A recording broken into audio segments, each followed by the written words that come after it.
पहली बात तो मैं टॉपिक पे आती हूँ कि आप दूसरी सुधा जैन कैसे बन सकते हैं। कोई ना कोई एक मेंटोर लाइफ में आते हैं जो अपनी एरिया को चेंज नहीं करते हैं, वो एक सराउंडिंग, एक सिटी, एक कंट्री, एक कल्चर को चेंज कर जाते हैं, जिसकी वजह से बूस्टिंग आती है। तो हम agree with that. So hi friends, everyone, this is my most attractive group. Actually मैं सोशल मीडिया के थ्रू इस ग्रुप को बड़े ही लालच से देखा करती हूँ। उर्वशी जी के, फराज जी के, प्रीति जी के पोस्ट के थ्रू मैं आप सभी को जानती हूँ। एंड आप लोग जिस तरह से जो बताया कि आपने ग्राउंड विनिंग किए, तो मेरी तरफ से congratulation to both of you. दूसरा, सुधा जैन। मेरी लाइफ का बहुत सिंपल फंडा है, सपनों के पीछे मत भागो। Never run behind to your dreams, पर सपनों को मरने मत दो। That is my concept. क्योंकि वक्त, समय, डेस्टिनी, पता नहीं आपकी किस्मत में क्या लिखी है। सपनों के पीछे भागने के चक्कर में न जाने कितनी रिश्ते, न जाने कितनी उम्मीदें छूट जाती। सपनों को बस मरने मत। और दूसरी बात, मेरी डिक्शनरी में कभी भी एस फॉर स्ट्रगल वर्ड मैंने हटा ही दिया है।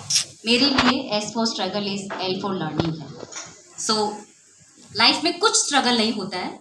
जब भी आपको कोई दिक्कतें आती है जो आप सोचती है या एहसास कराया जाता है कि आप दिक्कतों में हो, दैट इज़ ऑल लर्निंग। सो मेरी लाइफ में एज फॉर स्ट्रगल मेरी डिक्शनरी में नहीं है। और तीसरी बात जो सुधा जैन है, मैं मानती हूँ ब्लड डोनेशन इज सबसे बड़ा डोनेशन होता है, बट फॉर मी इज अभय दान मीन्स फियरलेस इज सबसे बड़ा दान है मेरे लिए। कोई आपसे डरे नहीं, कोई आपके ओहदे से, कोई आपकी पद से, या कोई आपकी पहचान से, कोई आपके रुतबे से डर कर आपको सच्चाई न बताए, तो आप आगे कभी नहीं बढ़ सकते हो। तो my third Sudha Jain is अभय दान। मतलब सामने वाला चाहे आपका स्टाफ हो, चाहे आपके मेंटोर हो, चाहे आपके टीचर हो, चाहे आपके इन-लॉज हो या मॉम्स हो या बच्चे हो, इनफैक्ट आपका ड्राइवर ही क्यों ना हो, आपसे डरे नहीं। तो मेरे लिए ब्लड डोनेशन से भी ज़्यादा बड़ा दान है अभय दान। और the fourth one which is Sudha Jain is, आपकी लाइफ में एक कुछ गोल होना चाहिए। ज़रूरी नहीं है कि आप किसी चेयर पे बैठेंगे तो ही गोल होगा। चेयर पे बैठने से पहले अगर आप किचन में भी हैं तो आपका एक गोल होना चाहिए कि मेरी सराउंडिंग में और मेरी बॉडी में जितने भी ह्यूमन बींग्स हैं उनके पास न्यूट्रिशन थिंग पहुंचनी चाहिए। एटलीस्ट एक गोल होना चाहिए लाइफ में। और उस गोल को पहचानने के लिए आपको सबसे पहले ये पहचानना चाहिए कि आपका मेंटोर कौन है। Never forget your mentor. कोई भी आपका मेंटोर बन सकता है, but when you recognise your mentor you are ever ever ever successful. This is what Sudha Jain actually. So 5 fundas for Sudha Jain. So मैं एक छोटी सी स्टोरी सुनाना चाहूँगी आपको इसके लिए, if allowed, time permit. Because मैं जिस कल्चर से हूँ मैं वहीं से स्टोरी सुनाना चाहूँगी। एक बार कृष्ण भगवान ने कहा कि सभी भक्तों को, यानी जो उनके डिवोटीज होते हैं, मुझे कुछ ना कुछ ऐसा गिफ्ट करो जो मतलब तुम्हें लगे कि तुमने मुझे गिफ्ट किया है।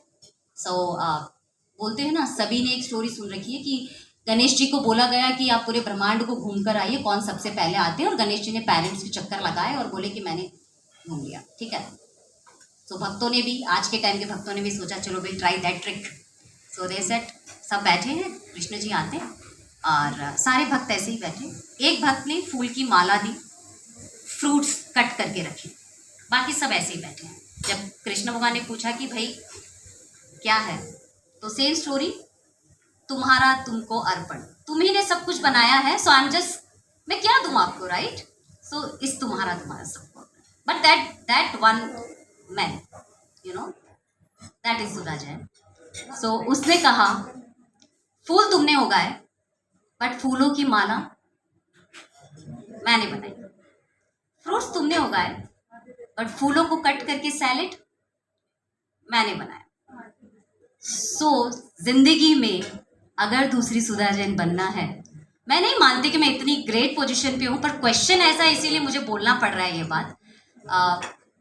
अपने काम और अपने वर्क को पहचानो, अपने मेंटोर को पहचानो, देन ओनली आप कह सकते हैं कि भगवान तुमने मुझे बनाया है, अल्लाह तूने मुझे बनाया है और मैं यहाँ सर्व कर रहा हूँ.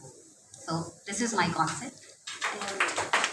तो अगर किसी को कुछ और पूछना है कि किस तरह से ग्लैमर इंडस्ट्री शुरू हुई, किस तरीके से कुछ शुरू हुआ, so I'm ready to this thing.